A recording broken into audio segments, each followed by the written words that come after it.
bonsoir, bonsoir à toutes, bonsoir à tous. Je suis très heureux de vous retrouver pour ce nouveau webinaire consacré ce soir à l'ostéoporose, vu du point de vue de la médecine chinoise. Nous allons voir ensemble comment renforcer vos os naturellement. Alors en fait, c'est suite à des propositions de votre part. Voilà, j'ai reçu des demandes, plusieurs demandes par rapport à cette pathologie qui touche beaucoup de monde et qui peut toucher encore beaucoup de monde. Voilà, c'est pour ça que je vous ai préparé le webinaire de ce soir. Et je viens de voir à l'instant dans le chat une personne, j'ai pas noté son nom. Je reviens en arrière. Je reviens en arrière. Patricia, qui demande que je prévoie un webinaire sur le thème de l'anxiété. Eh bien, Patricia, c'est une très bonne idée. Je vais voir si on peut faire ça pour le webinaire du mois prochain. J'ai aussi eu d'autres demandes ces derniers temps, dont je vais voir comment organiser tout ça. Mais voilà, dans les prochains webinaires, je vais programmer un webinaire sur l'anxiété avec grand plaisir. Voilà, donc bienvenue à toutes et à tous pour ce nouveau webinaire, ce mois-ci, sur l'ostéoporose. Je vous propose bien qu'on voit tout de suite ensemble le plan de cette soirée. Qu'est-ce que nous allons voir ensemble? Nous allons commencer par voir comment la fragilité osseuse, qu'on appelle l'ostéoporose, se produit, se déclenche, quel est le processus énergétique selon la médecine chinoise. Pourquoi est-ce que l'hiver, la saison dans laquelle nous sommes en train d'entrer, pourquoi l'hiver est la saison clé pour renforcer vos os?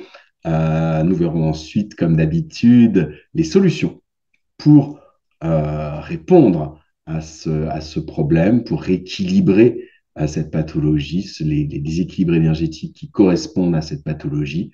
Et nous verrons ensemble comment vous pouvez faire vous-même pour renforcer vos os efficacement, naturellement. Et voilà, pour vous aider, pour pouvoir créer votre propre protocole personnalisé. Voilà, je vous parlerai encore un tout petit peu de mes accompagnements personnalisés avant que nous passions à la session de questions-réponses qui clôture toujours nos webinaires. Vous pourrez à ce moment-là me poser toutes les questions que vous souhaitez sur les os, sur l'ostéoporose, etc. Voilà, je prendrai le temps de répondre à toutes vos questions. Mais vous pouvez d'ores et déjà les poser dans le chat hein, et tout au long du webinaire. N'hésitez pas, dès que vous avez une question qui vous vient, vous l'inscrivez dans le chat et moi, à la fin du webinaire, je reprendrai tout le chat, je le redéroulerai et je prendrai le temps de lire toutes vos questions et d'y répondre. Voilà comment va se dérouler ce webinaire sur l'ostéoporose. Alors, eh bien, si vous êtes prête, si vous êtes prêts, nous allons pouvoir commencer. Alors, l'ostéoporose, déjà, voilà, je voudrais un tout petit peu vous parler de la vision occidentale, parce que c'est un nom de pathologie occidentale. C'est pas comme ça qu'on l'appelle en médecine chinoise. En médecine occidentale, l'ostéoporose, c'est une détérioration pardon, de la densité de vos os. Hein, on voit sur l'image des os qui normalement sont relativement pleins. Petit à petit, ils se fragilisent de l'intérieur et ils peuvent aller jusqu'à s'effriter, ils peuvent aller jusqu'à se briser. Hein, la fracture la plus connue en cas d'ostéoporose, c'est la fracture du col du fémur. La fracture du col du fémur, en fait, c'est pas tellement en tombant qu'on se fait cette fracture, c'est à force que l'os soit fragilisé au niveau de la tête fémorale, il finit par s'effriter, par se briser, et à ce moment-là, la personne tombe. Voilà, ça c'est ce qui est le plus connu comment je vais dire ça, comme conséquence de l'ostéoporose. Voilà. En médecine occidentale, cette perte de densité osseuse, on l'explique par des carences, en particulier des carences en sels minéraux, des carences en calcium, des carences en vitamine D. On l'explique aussi par les modifications du système hormonal, voilà, qui peuvent engendrer de modifications du tissu osseux. Ça, c'est la vision de la médecine occidentale. En médecine occidentale, ce qu'on sait faire dans ces cas-là, c'est donner de la vitamine D, donner du calcium aux personnes ou des traitements hormonaux pour éviter que l'ostéoporose n'apparaisse ou se développe. Vous allez voir qu'en médecine chinoise, c'est pas du tout notre manière de faire. En médecine chinoise, voilà, on a une vision qui est différente, hein, vous le savez. La médecine occidentale, les deux visions se valent, hein. Les deux visions, en fait, moi je pense que en fait, les deux visions sont complémentaires. La médecine occidentale va vraiment aller dans le détail, va regarder des choses très très précises dans le détail et va s'occuper du détail. En médecine chinoise, on va avoir ce qu'on appelle une vision globale de la personne. On va regarder la personne dans son entier et on va chercher à comprendre euh, qu'est-ce qui s'est déséquilibré et qui a engendré une pathologie. Et très souvent, on se rend compte que le déclencheur et la cause de la pathologie, il peut d'ailleurs même y avoir plusieurs causes hein, qui se mélangent, mais là où les causes ne viennent pas forcément de la zone où se trouve la pathologie. Voilà, ça, c'est des choses qui arrivent fréquemment. Et justement, cette vision globale nous permet d'appréhender la personne dans son entier, au niveau physique, au niveau énergétique, au niveau émotionnel, au niveau mental, au niveau environnemental, au niveau relationnel, euh, par rapport à son alimentation, par rapport à sa façon de respirer, par rapport à sa façon de bouger dans la vie, etc. Tout ça, voilà, on le prend en considération en médecine chinoise et on cherche quelle est la cause dans tout ça. Qu'est-ce qui s'est déséquilibré? Comment ça s'est déséquilibré? Ce qui a en fait créé la pathologie. On va aller remonter le fil pour comprendre. Et en fait, c'est sur ces déséquilibres énergétiques qu'on va aller, comment dire, agir pour résoudre la pathologie. On ne va pas forcément s'occuper de la pathologie directement. On va aller s'occuper des déséquilibres énergétiques qui l'ont créé. Et on va aller s'occuper aussi de la cause ou des causes qui ont créé ces déséquilibres énergétiques. C'est comme ça qu'on voit les choses en médecine chinoise.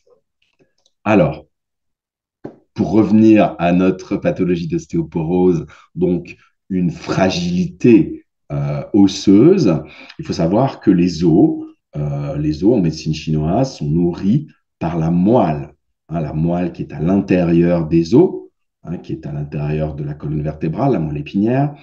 Voilà, toute la moelle qui est à l'intérieur des os, c'est elle qui nourrit les os. C'est d'elle que dépend la solidité des os.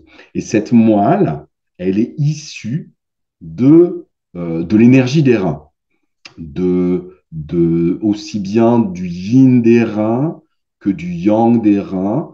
Et cet ensemble yin-yang des reins, l'énergie des reins, c'est ça qui donne, qui crée la moelle. Il y a aussi le jing, mais le jing, c'est une notion un petit peu compliquée que j'ai pas forcément envie d'aborder ce soir pour pas amener de confusion et pas, voilà, pas que ce soit pas trop complexe.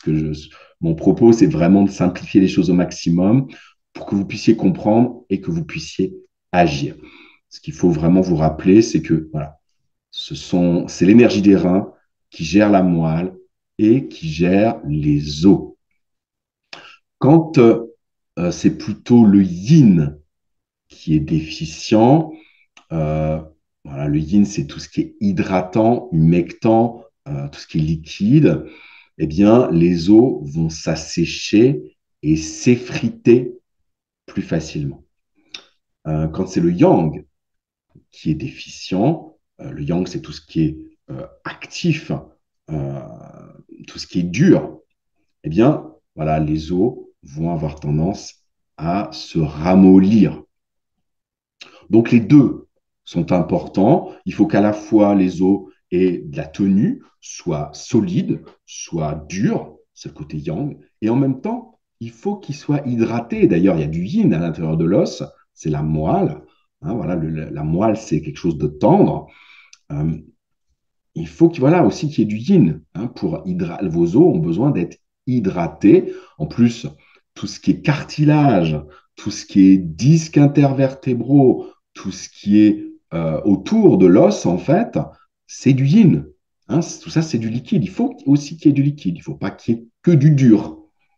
Il faut qu'il y ait un bon équilibre entre le yin et le yang des reins pour que les os restent solides, hein, et pour éviter que l'ostéoporose ne se développe ou ne s'aggrave. Hein, il est tout à fait possible, avec tout ce que je vais vous expliquer ce soir, d'aller agir, même si l'ostéoporose est déjà installée.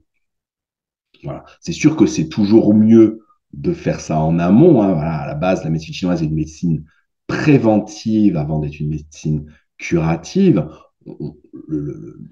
L'état d'esprit de la médecine chinoise, c'est d'aller agir en amont pour éviter la mise en place de déséquilibres énergétiques et donc de pathologies.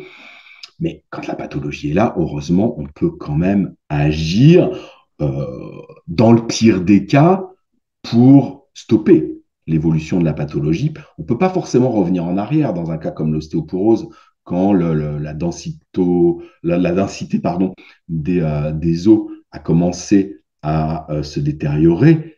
On ne peut pas forcément revenir en arrière. Dans certains cas, oui, mais dans 100% des cas, ce serait mentir que de dire que c'est possible. Dans certains cas, c'est possible, dans d'autres, ça ne l'est pas. Mais ce que je peux vous dire qui est possible, dans quasiment tous les cas, c'est de faire en sorte que l'évolution de la pathologie soit stoppée. Avec la médecine chinoise, c'est complètement euh, possible. Alors, ce que je voudrais maintenant voir avec vous, pour que vous y voyez encore un petit peu plus clair, c'est d'aller voir quels sont les signes qui montrent que l'énergie des reins est déficiente. Hein, voilà, tout ce qui va autour, c'est pas juste la fragilité osseuse, il y a plein de choses autour qui montrent que l'énergie des reins est en déficience. Ce qu'il faut savoir, c'est que l'énergie des reins, c'est elle qui contient la réserve d'énergie du corps pour toute notre vie. Hein, le capital d'énergie avec lequel on arrive à la naissance, en médecine chinoise, on considère qu'il est contenu dans l'énergie des reins. Et toute l'énergie qu'on acquiert tous les jours, avec l'alimentation, avec la respiration, avec le soleil, etc., toute l'énergie qu'on acquiert, elle va aussi se mettre en réserve dans les reins. Les reins, c'est eux qui constituent notre réserve d'énergie vitale. Donc, quand l'énergie des reins commence à baisser, ça veut dire que nos réserves sont en train de baisser. Et forcément, quand vous avez une réserve d'énergie qui commence à s'amenuiser, il y a de la fatigue qui peut s'installer.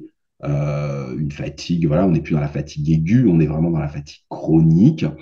Il peut y avoir de la faiblesse lombaire, hein, voilà, comment je vais dire ça, la structure de votre dos, hein, la charpente de votre dos, c'est surtout grâce à l'énergie des reins. Hein, si vous arrivez à vous tenir droit, si vous arrivez à être debout, hein, c'est grâce à l'énergie de vos deux reins qui sont en bas de part et d'autre de votre colonne vertébrale et qui maintiennent l'édifice de votre corps en place, aligné droite-gauche, aligné avant-arrière. Et quand l'énergie des reins commence à s'affaiblir, eh bien, le bas du ventre s'affaiblit et le bas du dos s'affaiblit également. Quand l'énergie des reins commence à baisser, si c'est une déficience de yin, l'énergie n'est plus bien maintenue, a tendance à monter à la tête. Et si c'est une déficience de yang, c'est le contraire, l'énergie a du mal à monter à la tête. Donc, ça peut perturber, par exemple, au niveau des oreilles. Hein. Il peut y avoir des acouphènes, une baisse de l'audition. Il faut savoir que l'ouïe, les oreilles, sont gouvernées par l'énergie des reins. Si l'énergie a du mal à monter à la tête, au cerveau, hein, il peut y avoir des pertes de mémoire, une baisse de la concentration.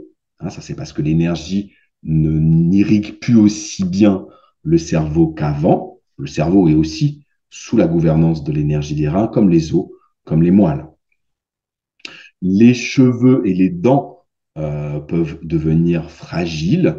Voilà, les cheveux qui commencent à blanchir, les dents qui commencent à se fragiliser, les cheveux qui commencent à tomber. Il faut savoir que les dents en médecine chinoise sont considérées comme des os également. Donc tout ce qu'on va voir ce soir pour renforcer les os, c'est valable pour vos dents également. Et on dit que l'éclat de la chevelure aussi, c'est gouverné par l'énergie des reins. Les cheveux sont aussi nourris par le sang du foie. Les cheveux, c'est pas que les reins. Et voilà, les reins font partie de ce qui gouverne les cheveux. Il peut y avoir, bien entendu, des troubles urinaires. Ça nous rapproche de la vision occidentale des reins. Si c'est plus de la déficience de yin, eh ben, les urines vont être moins fréquentes, alors que si c'est une déficience de yang, elles vont être plus fréquentes. En tout cas, voilà, quand l'énergie des reins commence à faiblir, il peut y avoir des troubles à ce niveau-là. Pour les hommes, il peut y avoir des troubles au niveau de la prostate. Voilà. Il peut y avoir, comme si l'énergie des reins, c'est la réserve d'énergie, et dans cette énergie-là, il y a aussi l'énergie sexuelle. Il peut y avoir une baisse de la fertilité, une baisse de la libido, il peut y avoir de l'impuissance, il peut y avoir de la sécheresse au niveau des organes génitaux en cas de déficience de yin des reins. Et enfin, il peut y avoir soit de la frilosité. Voilà, si vous êtes plutôt en déficience de yang, vous allez avoir froid, un froid que vous pouvez ressentir jusque dans vos os. Alors, ce n'est pas le froid que vous pouvez ressentir jusque dans vos os quand vous avez la grippe. Ça, c'est ponctuel, c'est aigu. Ce n'est pas la même chose. Le froid pardon, dont je vous parle, c'est vraiment une frilosité qui est chronique, plutôt au niveau, voilà, au niveau des os, au niveau du dos, au niveau de la colonne vertébrale, au niveau des lombaires. Si vous avez toujours besoin de chaleur et que ça vous fait du bien, c'est qu'il y a une déficience de yang. Et c'est bien possible qu'il y ait une déficience de yang des reins. Si vous êtes en déficience de yin, c'est plutôt le contraire. Vous allez avoir tendance à avoir peut-être des bouffées de chaleur, à avoir plutôt chaud en fin de journée, à partir de 17-18 heures. Voilà, ça, c'est plus la déficience de yin. Il n'y a pas assez de yin pour rafraîchir. Donc, vous pouvez avoir voilà, des bouffées de chaleur. Et comme je vous le disais, quand il y a de la déficience de yin, l'énergie n'est pas bien maintenue. Donc, ça a tendance à monter à la tête. Voilà pour les signes de déficience d'énergie des reins, avec certains voilà, qui vont être plus vers le yin, d'autres plus vers le yang. Une dernière chose, je peux vous dire que j'ai à vous dire, on ne peut pas prendre un signe, un symptôme tout seul, de manière isolée. C'est vraiment l'association de plusieurs signes, de plusieurs symptômes qui peut faire dire qu'il y a une déficience d'énergie des reins. C'est pour ça que j'ai essayé d'être assez complet dans la liste. Voilà, si vous avez juste une fatigue chronique, vous ne pouvez pas dire que c'est juste que c'est une déficience d'énergie des reins, ça peut être autre chose. C'est vraiment l'association de tout ça. Vous n'êtes pas obligé non plus d'avoir toute la liste, mais quand vous commencez à avoir de la fatigue chronique, de la faiblesse lombaire, perte de mémoire, que vous avez des troubles urinaires, que la libido, c'est pas extra, voilà, on peut commencer à parler de déficience d'énergie des reins, à affiner. Est-ce que c'est une déficience d'énergie des reins simple, une déficience de yin des reins, une déficience de yang des reins? Voilà. Après, il faut vous écouter. Si vous sentez que vous avez besoin de chaleur, allez vers la chaleur. Si vous avez besoin de fraîcheur, allez vers la fraîcheur. Voilà pour les signes de déficience d'énergie des reins qui permettent un petit peu plus d'y voir clair dans voilà, ce qu'il y a derrière cette pathologie de l'ostéoporose. Pourquoi, voilà, pourquoi l'hiver est la saison clé pour renforcer vos os? On rentre dans l'énergie de l'hiver, on commence à s'en rendre compte, les températures commencent à baisser. Selon la médecine chinoise, on est rentré dans l'énergie de l'hiver depuis la nouvelle lune du 21 octobre dernier.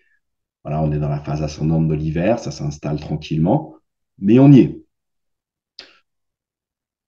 En médecine chinoise, selon la loi des 5 éléments, chaque saison correspond à un couple d'organes et l'hiver correspond au rein et à la vessie. L'hiver, c'est la saison durant laquelle l'énergie des reins se régénère. La nature se met en sommeil. Nous, on devrait faire beaucoup moins de choses. On devrait se mettre, peut-être pas en hibernation, mais on devrait réduire drastiquement notre activité et pour que nos réserves d'énergie se renouvellent. C'est la saison vraiment faite pour ça, pour régénérer l'énergie des reins et de la vessie. Donc forcément, c'est la saison idéale pour renforcer vos os, puisque vos os dépendent de l'énergie des reins. Donc l'hiver dans lequel nous sommes, c'est vraiment le bon moment. Si, si la régénération n'a pas lieu pendant l'hiver, si vous ne vous reposez pas suffisamment, etc., les carences énergétiques, le manque d'énergie, c'est quelque chose qui va vous manquer ensuite toute l'année. Mon but, c'est pas de vous faire peur. Mon but c'est vraiment de changer votre vision, que vous compreniez que l'hiver, c'est important pour se reposer et pour régénérer vos réserves d'énergie pour ensuite en avoir quand le printemps va arriver, quand l'été va arriver. Là, vous aurez besoin de tout ce que vous aurez mis en réserve pendant l'hiver. C'est vraiment important. On peut bien entendu tonifier les reins à n'importe quel moment de l'année, mais là où ça va être le plus efficace, c'est au moment de l'hiver parce que la saison pousse l'énergie dans ce sens-là. L'énergie de l'hiver, elle va déjà aller stimuler, elle toute seule, l'énergie de vos reins. Donc, si en plus de ça, vous posez des actions et vous mettez des choses en place pour aller tonifier l'énergie de vos reins, ça va être beaucoup plus efficace que au printemps. L'énergie là, l'énergie de la saison, elle va s'occuper du foie. À l'été, l'énergie de la saison, elle va s'occuper du cœur, etc. Il vaut mieux faire ça en hiver. Oui, vous pouvez faire ça à d'autres moments de l'année, mais ce que vous faites en hiver aura beaucoup plus d'impact que pendant les autres saisons. C'est pour ça que je voulais faire ce webinaire pour vous et que j'ai répondu OK à la demande qui m'a été faite, parce qu'on on allait être au début de l'hiver et ça me paraissait tout à fait approprié pour vous donner des outils utiles, efficaces pour prendre soin de vos os durant cette saison. Alors, nous allons voir maintenant ensemble, eh bien, quelles sont les solutions naturelles issues de la médecine chinoise, bien entendu, hein, que vous allez pouvoir utiliser euh, dès demain pour renforcer vos os. Alors, je voudrais vous parler un tout petit peu diététique chinoise, c'est toujours intéressant, surtout quand on sait que 70% de l'énergie qu'on acquiert chaque jour provient de notre alimentation. Ça vaut le coup de s'y arrêter, de s'y intéresser et d'agir un tout petit peu dessus.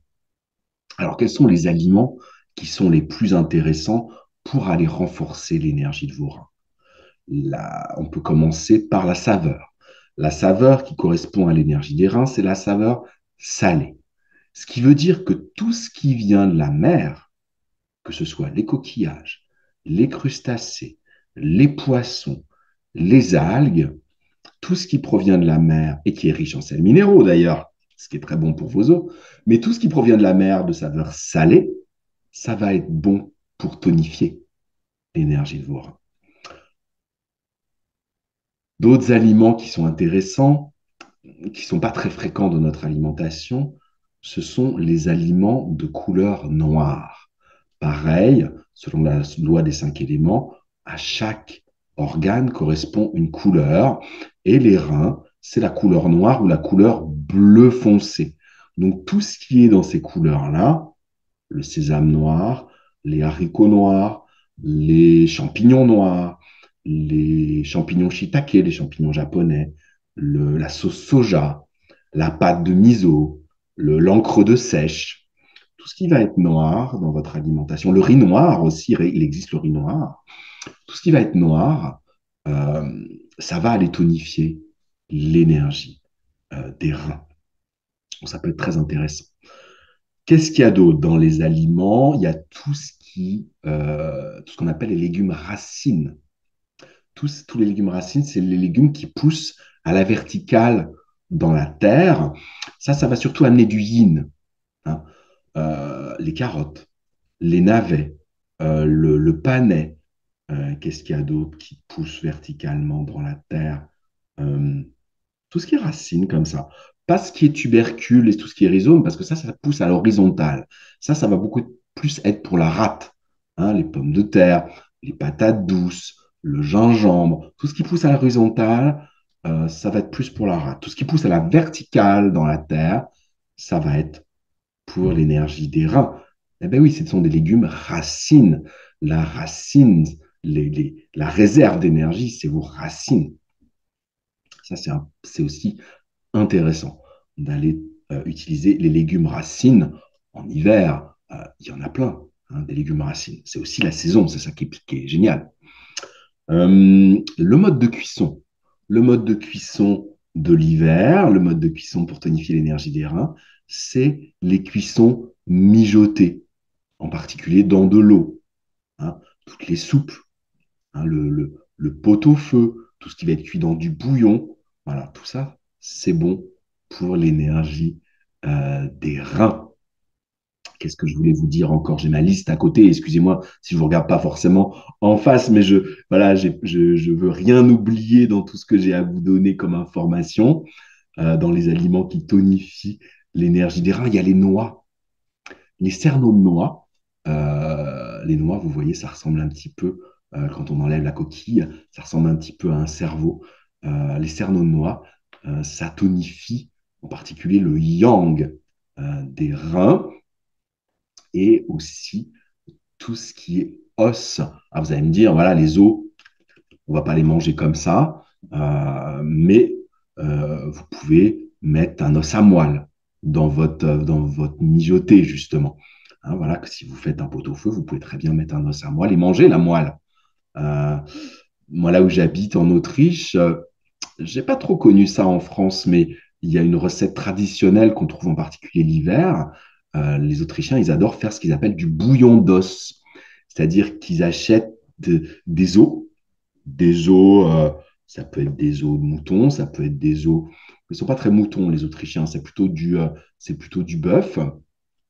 Et ils vont faire revenir. Ils peuvent mettre des légumes avec, ils peuvent mettre des oignons, ils peuvent mettre des carottes, ils peuvent mettre du petit garni. Voilà. Ils font revenir les os à la cocotte et ils mettent de l'eau après par-dessus et ils font cuire ça comme une soupe et ils servent ça. Et c'est ce qu'ils appellent le bouillon d'os. Euh, et voilà, ça va aller agir directement sur la moelle, sur les reins, sur les os. Hein, ça, c'est quelque chose. Bon, si vous êtes végétarien, c'est compliqué, je comprends. Mais voilà, je voulais quand même vous proposer cette recette également. Euh, voilà, moi, pour l'avoir, j'étais un peu sceptique au départ, surtout sur le goût, hein. Pas sur l'efficacité, mais sur le goût.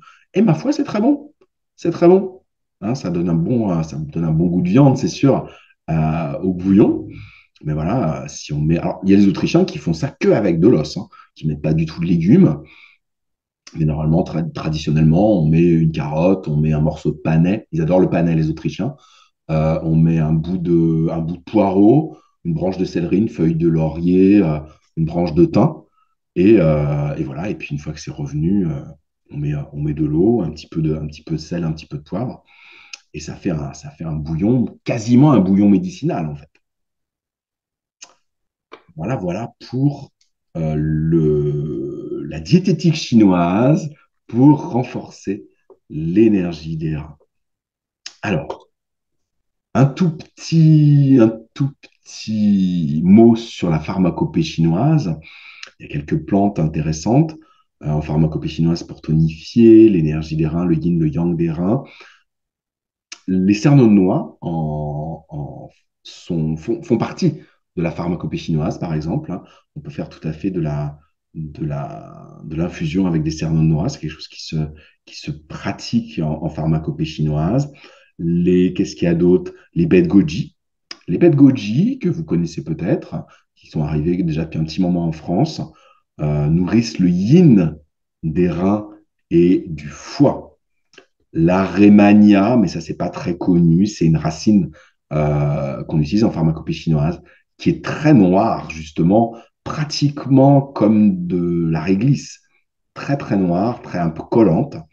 Ça tonifie aussi le yin des reins et le sang du foie. L'huile de sésame, hein, qui va tonifier l'énergie des reins également, en particulier l'huile de sésame grillée. L'igname va tonifier le yin des reins plutôt. La cannelle, elle va tonifier le yang des reins. C'est la seule épice qui agit sur l'énergie des reins. La plupart des épices agissent sur la rate et sur l'estomac. Il y en a quelques-unes qui travaillent aussi sur le foie, sur les poumons. La seule qui va aller travailler sur l'énergie des reins, ça va être la cannelle. N'hésitez pas à en mettre dans vos gâteaux, dans vos tartes au potiron. N'hésitez pas à en mettre, voilà, faire dérouler à la cannelle, en mettre un peu sur la compote. Qu'est-ce que j'ai fait moi cette semaine où j'ai rajouté de la cannelle? J'ai fait un gratin de patates douces. Eh bien, j'ai mis un petit peu de cannelle dedans pour donner un petit côté yang à mon gratin. Voilà. Qu'est-ce que j'ai oublié? Il y a aussi les produits de la ruche, en particulier la gelée royale et le pollen, qui tonifient le jing, justement, dont on parlait en tout début, dont j'ai très peu parlé, qui est l'essence euh, précieuse de l'énergie des reins. La gelée royale, le pollen tonifie le jing. Voilà, petite parenthèse sur la pharmacopée chinoise. Ensuite, qu'est-ce que vous pouvez faire au niveau Qigong, au niveau exercice physique? Il y a des techniques de Qigong spéciales pour l'énergie des reins, pour renforcer l'énergie des reins. Le Qigong de l'ours, le Qigong de la tortue, le tir à l'arc. Ça, tout ça, ce sont des techniques qui vraiment renforcent bien l'énergie des reins. L'arbre, l'arbre tout simplement, hein, va aussi être très puissant pour tonifier les reins, à la fois le yin et le yang. C'est ça qui est bien avec l'arbre. À la fois, on va renforcer la solidité, mais aussi le yin parce qu'on connecte les plantes de pied à la terre. Et là, c'est là que le yin, c'est la porte d'entrée du yin dans notre corps. Exercice physique, je dirais qu'en hiver, on pourra en reparler tout à l'heure dans la session suivante, euh, on va modérer l'exercice physique. N'oubliez pas, comme je l'ai dit tout à l'heure, que l'hiver est une période où on régénère, hein. L'énergie des reins se régénère. On n'est pas en hibernation, mais en hivernation. On devrait beaucoup plus se reposer et beaucoup moins travailler, aussi bien physiquement que mentalement. Donc, l'exercice physique, pendant ces 3 mois d'hiver, on va plutôt le modérer pour que les reins se régénèrent. Ensuite, eh bien, on a qu'est-ce que vous pouvez faire comme massage, automassage et comme utilisation de la chaleur. L'automassage, vous pouvez aller faire l'automassage de la plante des pieds, dont je parlais à l'instant, avec, soit avec vos doigts, hein, vous pouvez très bien prendre un petit peu d'huile végétale et masser vos plantes de pied. Vous pouvez sinon faire l'automassage de la voûte plantaire avec une balle de tennis, de préférence en étant debout. Ça, c'est quelque chose que vous pouvez faire. Ça va permettre de tonifier le méridien du rein et de tonifier la partie yin. Vous pouvez aussi masser toute la zone lombaire avec vos mains, faire des exercices d'assouplissement du bas du dos en massant vos reins avec vos pouces. Ça peut être extrêmement efficace également. N'hésitez pas à mettre de la chaleur dans cette zone si vous voulez renforcer le yang de vos reins, une bouillotte, une brique. Et puis voilà, si vous avez l'occasion de vous faire un massage aux pierres chaudes, c'est extraordinaire et c'est le bon moment. Si vraiment vous sentez que votre corps a besoin de chaleur, vous pouvez aussi mettre du baume du tigre sur vos reins. Vous pouvez sinon faire du sauna. Hein, voilà, faites attention au cœur si vous avez des pathologies cardiaques, mais si vous n'avez pas de pathologie particulière, le sauna, ça peut vraiment être bien pour amener du yang, amener de la chaleur, et que là, quand vous êtes dans le sauna, laissez vraiment la chaleur rentrer jusque dans vos os. Vous pouvez très bien faire ça avec votre respiration. D'ailleurs, quand vous êtes dans le sauna, vous inspirez la chaleur et vous l'amenez jusque dans vos os, jusque dans vos reins. Hein. Vous pouvez être actif dans le sauna. Moi, j'ai tendance à préférer le sauna au hammam, d'abord parce que c'est plus chaud, et puis parce que c'est sec. Voilà, si vous avez tendance à avoir de l'humidité, à avoir une rate déficiente, le hammam avec l'humidité, c'est pas forcément extraordinaire. Euh, Si vous avez plutôt des symptômes de sécheresse, allez dans le hammam, hein, bien entendu. Mais la plupart du temps, voilà, tous les gens que je rencontre ont plutôt tendance à avoir une déficience d'énergie de la rate et de l'humidité. Donc, je conseille beaucoup plus le sauna, hein, qui va vraiment amener du yang. Mais à vous, encore une fois, comme je l'ai dit tout à l'heure, de vous écouter et d'aller vers ce qui vous fait le plus de bien, hein, bien entendu. Voilà pour cette section, les huiles essentielles. Alors, les huiles essentielles, vous pouvez vous en servir pour vos massages. Hein, voilà. Vous pouvez très bien vous faire un mélange d'huile essentielle dans de l'huile végétale pour masser votre dos. Si vous vous faites faire un massage aux pierres chaudes, n'hésitez pas à amener vos huiles essentielles si la personne qui vous fait le massage accepte de les mettre dans son huile de massage. Il y a plein d'huiles essentielles qui tonifient l'énergie des reins. Attention à l'huile essentielle de cannelle qui est sur la photo parce que elle est extrêmement yang. Il y a intérêt à énormément la diluer. Vous risquez, mal doser l'huile essentielle de cannelle, vous risquez de vous brûler la peau. Moi, il m'est arrivé de mettre une goutte de trop. Heureusement que c'était sur moi. Et pendant quelques minutes, d'avoir, même visuellement, hein, comme un coup de soleil sur la zone lombaire. C'est-à-dire que ma peau de mon dos est devenue rouge cramoisie, comme si j'avais pris un énorme coup de soleil. Dans ces cas-là, remettre un maximum d'huile végétale pour diluer au maximum. Et voilà, patienter, ça ne sert à rien de mettre de l'eau, de toute façon. Il vaut mieux mettre de l'huile. Mais l'huile essentielle de cannelle, sauf si vraiment vous êtes habitué, vous savez comment la diluer, je ne vous la conseille pas parce elle est pas facile d'utilisation. Elle est hyper efficace. Elle est hyper efficace, mais elle est un petit peu dangereuse. Et alors, surtout pas sur les enfants, l'huile essentielle de cannelle, beaucoup trop périlleuse.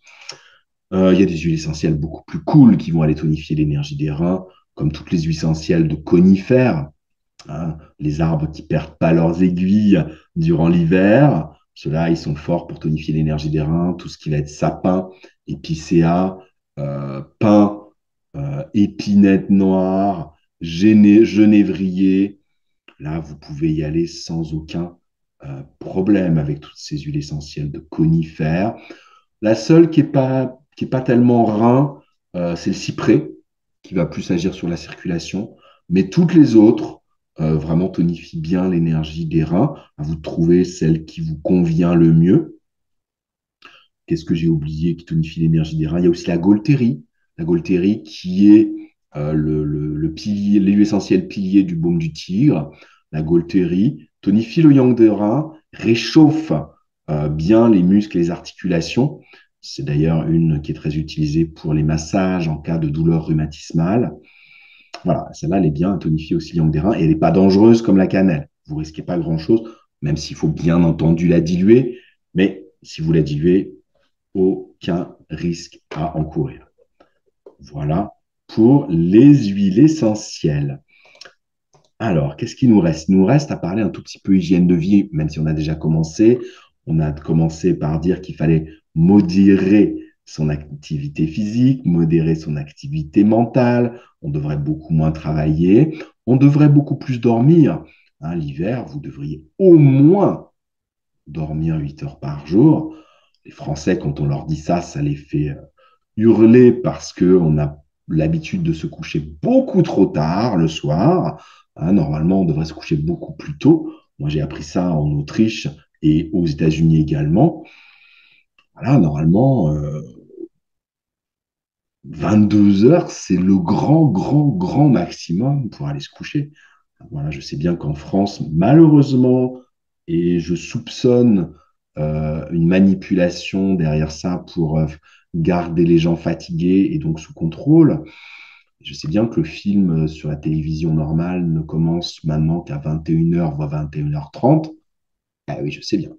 Mais voilà, normalement, à cette heure-là, vous devriez pratiquement vous préparer à aller dormir. Voilà, si vous ne voulez pas changer de rythme de vie, ce que je peux comprendre, euh, faites en sorte de dormir au moins 8 heures par nuit l'hiver. C'est vraiment le minimum pour donner l'opportunité à l'énergie de vos reins de se régénérer, hein, tout simplement. C'est pas pour vous dire, faut faire comme ça, parce que c'est l'hiver, parce que la médecine chinoise dit ça. Non. L'idée, c'est vraiment de privilégier l'énergie des reins et la régénération. De d'émettre de la chaleur sur vos reins si vous en avez besoin, sur le bas du ventre également, hein. J'ai parlé du bas du ventre tout à l'heure qui pouvait s'affaiblir, hein. C'est là que se trouve aussi votre dantienne, c'est là qu'est la réserve. La réserve d'énergie vitale, elle est dans les reins, mais elle est aussi dans le bas-ventre, hein, qui est sous la dépendance de l'énergie des reins. Vous pouvez très bien mettre de la chaleur sur le bas du ventre également, mais sur le bas du dos, ça peut être vraiment très chouette également. Vous essayez de boire plutôt chaud en hiver que froid, même quand vous buvez de l'eau, au minimum, faisant en sorte qu'elle soit à température. Mais de l'eau tiède, c'est encore mieux. Pareil d'ailleurs pour les aliments, je n'ai pas précisé ça tout à l'heure quand on était dans la diététique. Vraiment, vraiment, l'hiver, vous évitez de manger des crudités, vous évitez de manger froid, hein. Et encore plus, vous évitez de boire ou de manger glacé. La bûche glacée de Noël, c'est une catastrophe. Vous avez intérêt à côté de ça, si vous en mangez, de manger des aliments chauds et cuits, de boire une boisson chaude, hein. Tout ce qui est cru, on va éviter. Tout ce qui est froid, glacé, on va également éviter. Pareil pour les huîtres, hein, pareil pour tout ce qui se mange cru comme ça au moment des fêtes. Les huîtres, oui, c'est froid. Oui, c'est cru. On ne va pas les faire cuire. Je ne suis pas pour ça. Je sais que dans certaines recettes et dans certains pays, on les fait cuire. Il ne faut pas exagérer. Voilà, je suis quand même français. Les huîtres, moi, j'aime ça. Et je les mange froides, hein, bien sûr, comme vous, si vous êtes en France. Mais à côté, voilà, je fais en sorte ou après, de manger des aliments chauds. Et moi, avec les huîtres, à côté, j'ai toujours, quand je mange des fruits de mer, des crustacés, des coquillages, j'ai le gingembre qu'on mange avec les sushis, hein, ce gingembre mariné au vinaigre. Le gingembre, non seulement il va réchauffer le système digestif, et en plus, le gingembre, c'est un antitoxique des produits de la mer. Donc moi, dès que je mange du poisson, dès que je mange des fruits de mer, je mange toujours du gingembre. Si j'en ai pas dans s'il n'y en a pas dans la recette, voilà, je prévois d'avoir mon petit gingembre au vinaigre à côté. Au repas de Noël, tout le monde se fout de moi. Enfin, plus maintenant, parce que maintenant ils sont habitués, mais pendant des années, tout le monde s'est foutu de moi parce que je m'amenais avec mon petit pot de gingembre vinaigré. Ça faisait beaucoup rire les gens de ma famille. Maintenant, ils sont habitués. Mais voilà, au moins, ça permet euh, de manger ce que j'ai envie de manger et qui est délicieux, de profiter des sels minéraux et de la tonification qui est contenue dans les fruits de mer, mais de ne pas refroidir mon organisme avec ça. Voilà ce que je voulais vous partager. Alors, on a parlé de beaucoup de choses, de beaucoup de solutions. Maintenant, c'est pas forcément facile d'y voir clair dans tout ça et de vous concocter votre protocole personnalisé à vous. Si vous avez besoin d'aide, hein, pour que moi je vous fasse votre protocole personnalisé avec l'alimentation, avec les huiles essentielles, avec la pharmacopée chinoise éventuellement, pour que vous puissiez renforcer efficacement vos os et l'énergie de vos reins cet hiver. Voilà, je propose toujours des accompagnements personnalisés avec un bilan énergétique complet, une étude des causes de vos différents déséquilibres énergétiques et je crée pour vous un protocole personnalisé, voilà, comme je viens de vous le dire, particulièrement alimentation, huile essentielle, compléments alimentaires, pharmacopée chinoise, etc. Dans cet accompagnement, qui peut durer de 1 à 6 mois, durant toute la durée de l'accompagnement. Je vous propose voilà, un soin énergétique en plus par semaine pour vraiment vous rééquilibrer et faire en sorte que ce rééquilibrage il s'installe vraiment. On ne laisse pas le temps à l'organisme de se redéséquilibrer en faisant toutes les semaines. Et sur la durée, ça permet que le rééquilibrage s'installe et se maintienne. Voilà, ça, c'est comme ça que je fais mes accompagnements. Et si ça vous intéresse, voilà, ce qu'on peut faire, c'est en discuter ensemble, hein. Vous pouvez prendre rendez-vous dès aujourd'hui, dès maintenant, pour une consultation gratuite de 30 minutes où on discute. On discute de de tout ce que vous pouvez présenter comme symptômes, de ce qui vous arrive, de vos besoins et qu'est-ce qu'on peut mettre en place, hein. Si vous avez besoin juste d'une consultation, si vous avez besoin d'un suivi, si vous avez besoin d'un accompagnement toutes les semaines, on voit ça ensemble. Cette consultation gratuite, elle est sans engagement, hein, voilà, de 30 minutes. Je vais vous mettre tout de suite le lien pour prendre rendez-vous eh bien, dans le chat. Et si vous suivez ce webinaire en replay, parce que oui, bien sûr, il va y avoir un replay. Si vous suivez ce webinaire en replay, eh bien, euh, le lien est en dessous de la vidéo.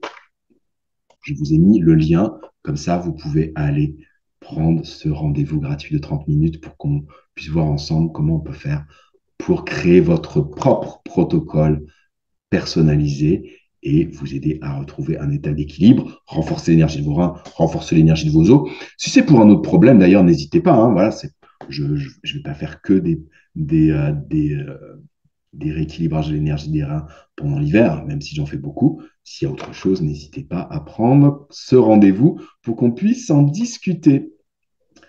Voilà. Voilà tout ce que j'avais à vous dire ce soir sur l'énergie des reins et sur l'ostéoporose.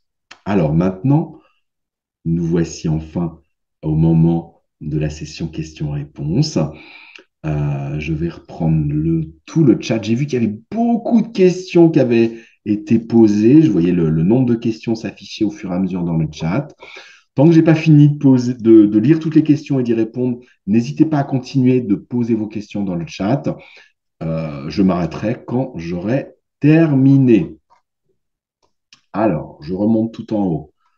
Marie-Joseph Gris qui nous demande si l'ostéoporose peut être héréditaire. Alors, c'est une bonne question parce qu'effectivement, comme je vous l'ai dit, l'ostéoporose en médecine chinoise, elle provient d'une déficience d'énergie de yin, de yang ou de jing des reins.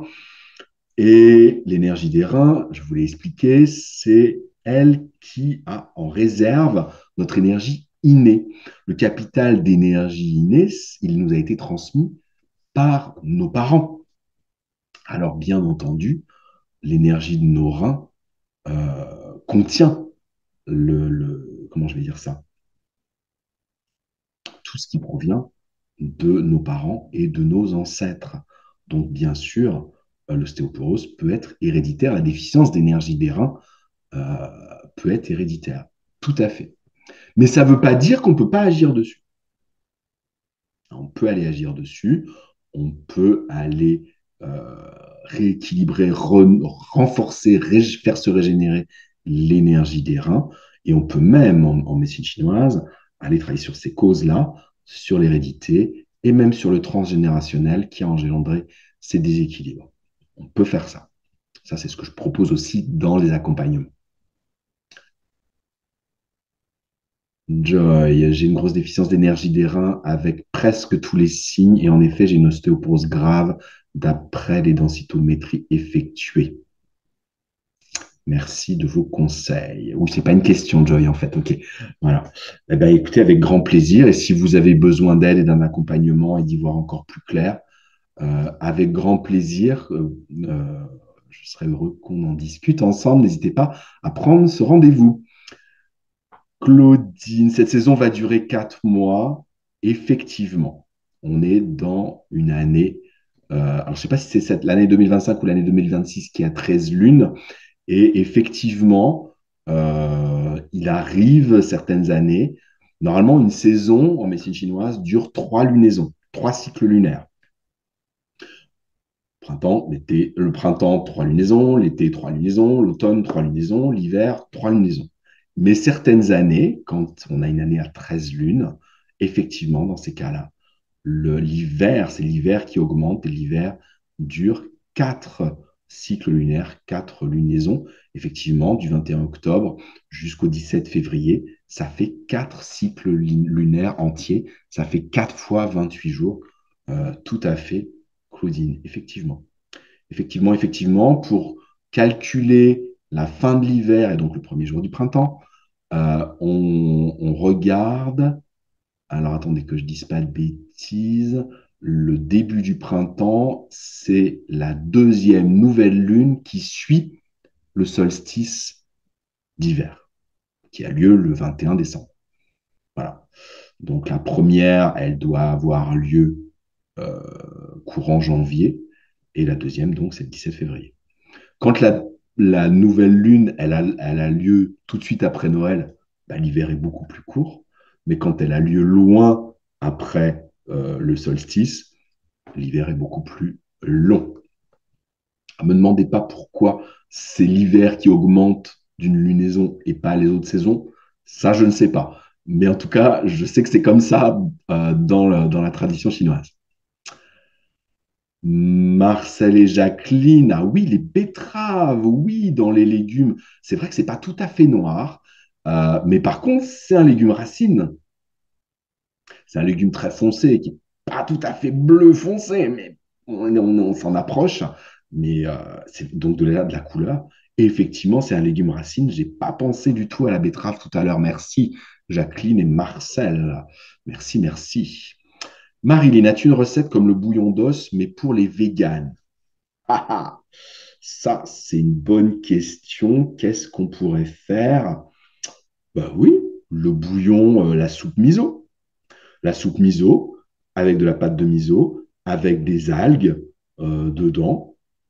Voilà. Et puis si c'est vegan, vous n'êtes pas du tout obligé de faire du bouillon d'aïché, hein, qui est le bouillon de poisson. Vous pouvez faire, moi quand je le fais, je fais un bouillon avec algues, avec comment ça s'appelle, le kunbu, laminaire. Et voilà, je rajoute la pâte de miso à la fin. On peut mettre des petits dés ou des petites lamelles de légumes dedans. Mais c'est très très bien, ça. On va aller tout à fait, on amène du salé, on amène des algues qui sont des produits de la mer, et on amène des aliments noirs. Les algues, c'est vraiment foncé, et le miso aussi. Je pense que ça peut être un équivalent vegan, la soupe miso par rapport au bouillon d'os.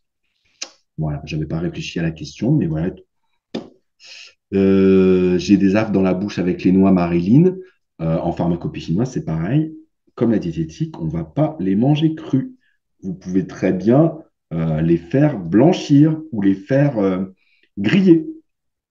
À voir, est-ce que vous avez quand même des aftes si vous les faites blanchir ou si vous les faites griller, hein.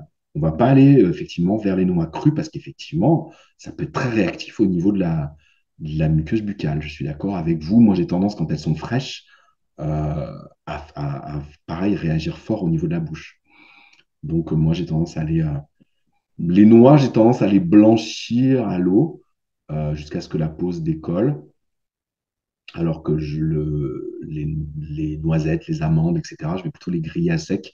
Mais les noix, vous pouvez aussi les griller à sec sur la lèche frite du four, hein, sans les brûler.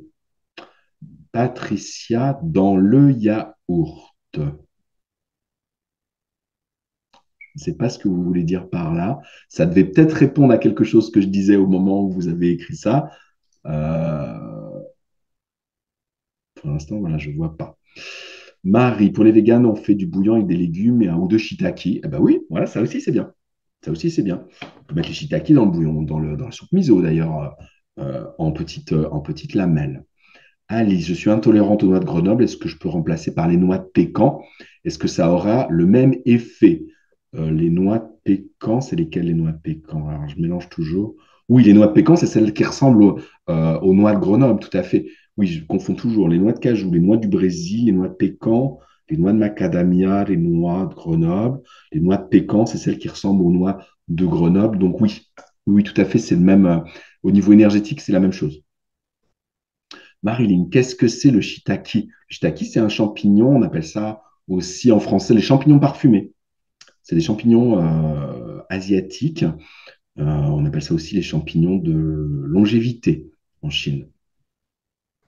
Voilà, on peut en mettre, on les trouve frais maintenant. Moi, quand j'étais jeune, on trouvait ça que sec comme les champignons noirs. Maintenant, on les trouve frais également. Moi, j'en mets dans la soupe miso, des shiitake. Claire, ma naturopathe m'a conseillé le bouillon d'os Jarmino. Ça doit être une marque. Je ne connais pas. C'est bio et ils en font du vegan. Ok, pourquoi pas?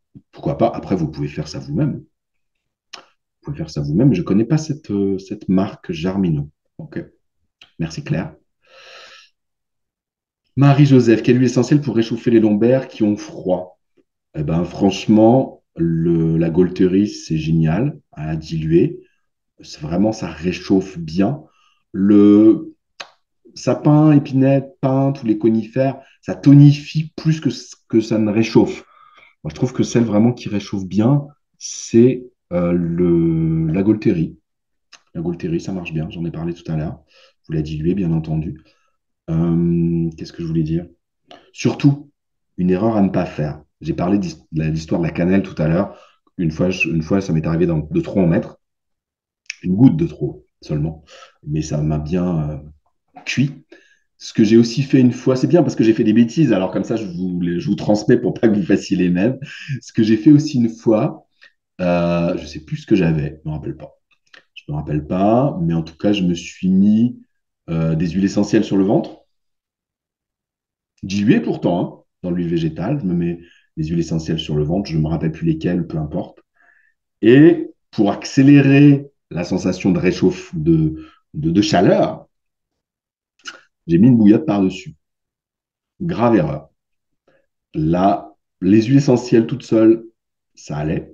Mais la bouillotte plus les huiles essentielles l'un par-dessus l'autre, waouh, mais ça brûle aussi, hein. Donc franchement, je ne vous recommande pas de faire les deux en même temps. C'est ou l'un ou l'autre, hein. Franchement, faites pas la bêtise que j'ai faite. Surtout avec des huiles essentielles réchauffantes, n'allez pas mettre la bouillotte par-dessus. Vous risquez de cuire, encore une fois. Voilà, quelque chose qui est à éviter. Marie, il faut bien les faire cuire, les shiitake. Je ne pense pas qu'ils se mangent crus. Non, je suis d'accord, Marie, j'ai jamais mangé ça cru.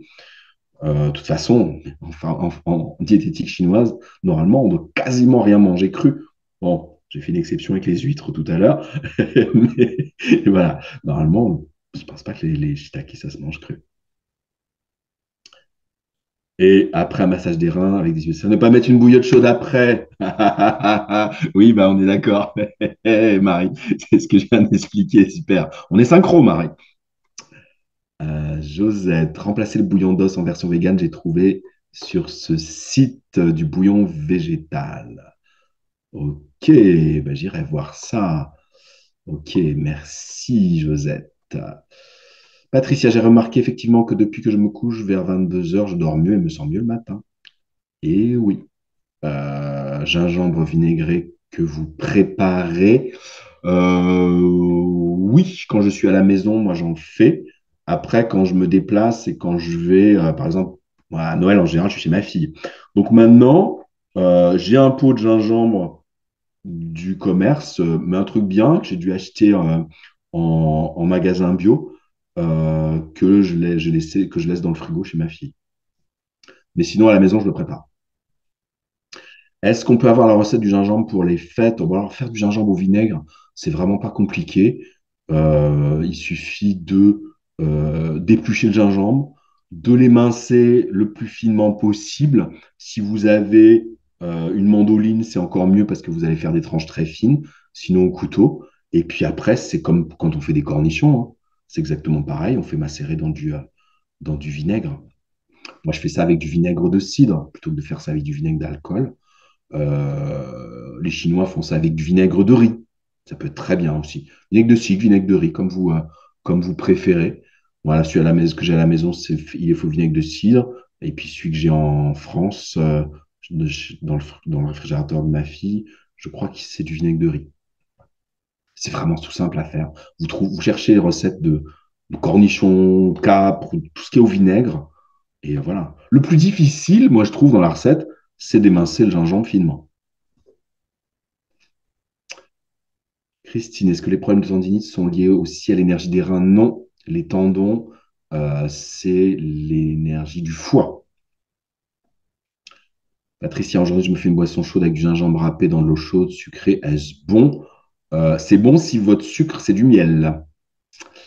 Parce que normalement, le sucre a tendance à annihiler un petit peu les propriétés thérapeutiques des plantes. Donc, on évite de mettre du sucre dans les tisanes et dans les décoctions de pharmacopée chinoise. Si vraiment le goût est trop fort, au moment juste avant de le boire, en fait, on va dissoudre un tout petit peu de miel dedans. Claire, vous n'avez pas abordé les aspects psychologiques. Oui, oui. J'ai parlé effectivement des signes physiques de déficience d'énergie des reins. Effectivement, ce sont les peurs et les coups de frayeur qui affaiblissent l'énergie des reins. Après, la problématique qui est liée à l'ostéoporose, là, on est plus dans de la symbolique. Et là, on n'est plus vraiment dans la médecine chinoise. La médecine chinoise, on parle de la partie émotionnelle, effectivement, dans les causes. Euh, la dévalorisation, vous parlez de la dévalorisation euh, et du manque de reconnaissance. En médecine chinoise, la dévalorisation, c'est un manque de confiance en soi. On va un peu plus être dans l'énergie du foie. Le manque de reconnaissance, on va être plus dans l'énergie du cœur. Euh, voilà. Mais voilà, l'ostéoporose, c'est un problème complexe. Et puis voilà, chaque personne est différente. Vous n'avez pas juste une déficience d'énergie des reins. Hein, voilà, souvent, il y a des syndromes mélangés. On a la déficience d'énergie du rein, mais on peut avoir aussi des équilibres au niveau d'énergie du foie en même temps, au niveau des poumons, au niveau du cœur, au niveau de la rate, etc. C'est un tout. Chaque personne est différente, hein, bien entendu. Mais effectivement, voilà, on pourrait aborder les causes psychologiques, mais là, c'est plus complexe. C'est plus complexe. C'est vrai que j'ai essayé d'être le plus simple possible, mais vous avez tout à fait raison, Claire. Derrière le déséquilibre d'énergie des reins dont on a parlé, il y a aussi des, euh, des causes émotionnelles. Patricia, le gâteau aux noix et la cannelle dans le yaourt, c'était ça que vous vouliez dire par rapport au yaourt? Je n'avais pas compris, désolé. Oui, oui, tout à fait, bien sûr.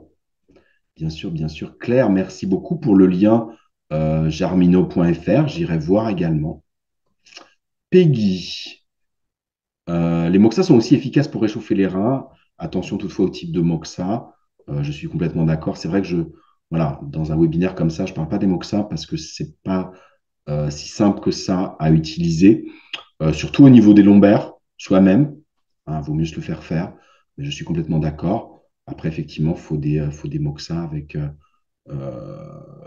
un papier qui soit vraiment de bonne qualité, de l'armoise qui soit de bonne qualité, et il faut savoir vraiment bien faire pour réchauffer les reins.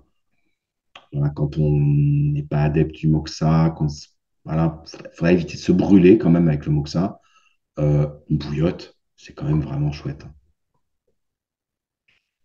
Patricia, les huîtres cuites au four. Ouais, je sais, j'ai essayé, je suis pas méga fan, hein. Voilà, j'ai une amie, j'ai une très très très bonne amie portugaise qui a voulu absolument un jour me faire goûter ça.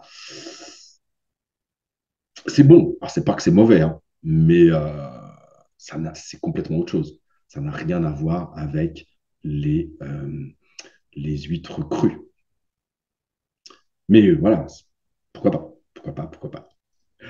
Marilyn, un prolapsus, quel est le déficit? Tout ce qui s'effondre, tout ce qui tombe, c'est dû à un effondrement de l'énergie de la rate. C'est l'énergie de la rate qui maintient les tissus et les organes en place. Peggy, en Qigong, les micro-vibrations sont bien aussi pour renforcer les os. Oui, tout à fait. Se faire des micro-vibrations à soi-même au niveau des os, moi, c'est ce que je fais en soins, effectivement, en présentiel, et même en distanciel, d'ailleurs, quand je fais des soins en visio, d'aller amener de la vibration jusque dans les os, complètement. Ça, c'est une des techniques de Twina les plus efficaces pour aller relancer le processus de densité osseuse. Vraiment, ça marche extraordinairement bien. Et effectivement, il y a un mouvement qui s'appelle Chasser les 1000 maladies, qui fait partie des 8 brocars dans le Qigong, qui est fait de vibrations du corps en entier et qui part du talon, justement, de l'énergie des reins. Voilà. Eh bien, écoutez, je pense que j'ai répondu à tout. J'ai répondu à toutes vos euh, questions. Est-ce que vous avez encore une ou deux questions, messieurs, mesdames? Voilà. Mais écoutez, merveilleux. Merveilleux, merveilleux. J'ai été vraiment très heureux voilà, de répondre à toutes vos questions. C'est toujours un grand plaisir d'animer ces webinaires en votre compagnie, surtout pour répondre voilà, à vos attentes, parce que c'était une question qu'on m'a posée pour que je puisse animer ce webinaire sur l'ostéoporose. Une dernière chose, j'ai noté une phrase issue des textes chinois que j'ai beaucoup apprécié et que je voulais vous lire. Alors, c'est traduit, voilà, c'est pas, peut-être pas les termes sont peut-être pas tout à fait exacts. L'énergie des reins, c'est la réserve de l'énergie vitale. Si l'énergie des reins s'affaiblit, la charpente du corps se fragilise et s'affaisse.